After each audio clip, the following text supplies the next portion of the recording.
Banyaknya luka di hati, kok dibilang dak sadang sepuluh jari.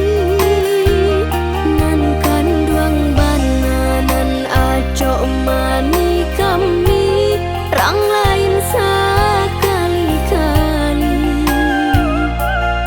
Kok disabui tiap hari dak baranti.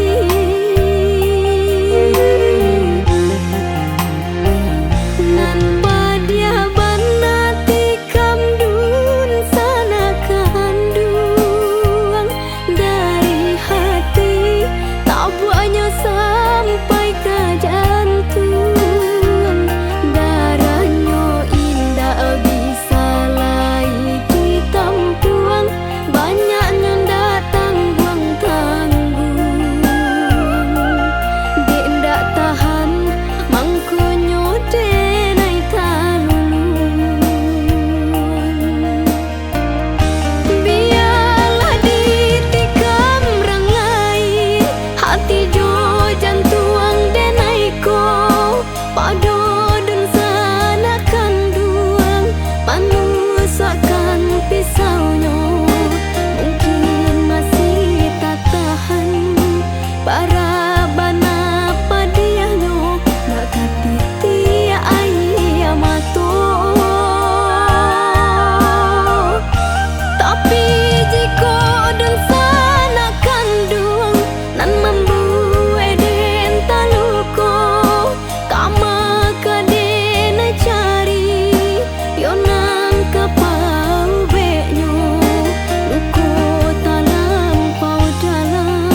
banyak pulau lubangnya, indah ke panjang umurku.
Sampai ke jantung, darahnya indah bisa lagi ditampuang, banyaknya ndak tanggung-tanggung.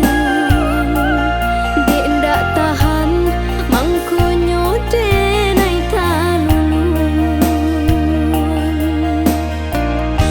Biarlah ditikam rangai hati jantuang denai ko pado